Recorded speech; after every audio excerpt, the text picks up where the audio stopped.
श्रीहरि 12वां अध्याय पुरुषोत्तम व्रत का उपदेश। श्री कृष्ण भगवान बोले, शंकर भगवान के चले जाने के बाद वह मुनि कन्या म्लान मुख उदास हो श्वास निश्वास छोड़ती रही और सजल आंखों से देखती रही।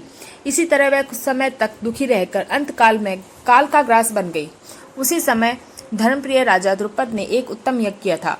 तब उस यज्ञ कुंड में स्वर्णमित कांति वाली एक कन्या की उत्पत्ति हुई, जो बाद में द्रौपदी के नाम से विख्यात हुई। इसी द्रौपदी को स्वयंवर में अर्जुन ने मछली की आंख में तीर का भेदन करके भीष्म, कर्णादि अन्य राजाओं का मान मर्दन करते हुए प्राप्त किया। हे नारद, इसी द्रौपदी को पिछले जन्म में पुरुषोत्तम का अनादर करने के पाप से दुशासन द्वारा बालोक से पकड़ा गया और उसकी वस्त्रों को खींचा गया। तब उसने मुझे पुकारा। मैंने तत्काल ही उसकी सहायता की और उसकी साड़ी को इतना बढ़ाया कि दुशासन उसे खींचता खींचता थक गया। अंत में अचेत होकर गिर पड़ा। श्री कृष्ण बोले, हे राजन, यह पुरुषोत्तम मास सुर मुनि सभी को मान्य है और मनोवांछित फल देने वाला है। इससे तुम आने वाले पुरुषोत्तम मास में उसके महात्म को जानकर उसकी आराधना करना।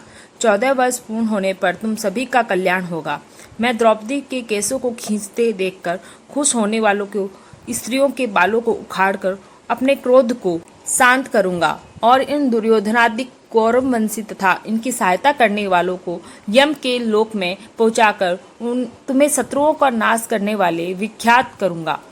अब मुझे तो तुम सब लोगों द्वारिका जाने दो, वहां मुझे सब लोग याद करते हैं। इस तरह श्री कृष्ण जी के कहने पर पांडु पुत्रों ने गदगद होकर कहा, आप हमारे जीवन हो, हे जनार्दन, आप शीघ्र ही फिर दर्शन दीजिए। आप पर हमारी रक्षा का भार है, आप हमें भूल मत जाना। पांडु पुत्रों ने ऐसा कहकर उन्हें रथ में बैठाया, उन्हें द्वारिकापुरी की ओर जाते हुए देखते रहे। तब हे नारद, पांडवों ने पुरुषोत्तम मास में श्री हरि में मन लगाकर उसका सेवन करने का निश्चय किया। श्री भगवान के वचनों का स्मरण कर पुरुषोत्तम मास आने पर द्रौपदी पांडवों से बोली, आपने पुरुषोत्तम मास का महात्म भगवान श्री कृष्ण के मुख से स्वयं सुना है, अतः पुरुषोत्तम को बिना पूजे सुखी कैसे रहोगे। तब पांडु पुत्रों ने भी समस्त तीर्थों में घूमते हुए और पुरुषोत्तम मास आने पर विधि सहित व्रत आदि किए।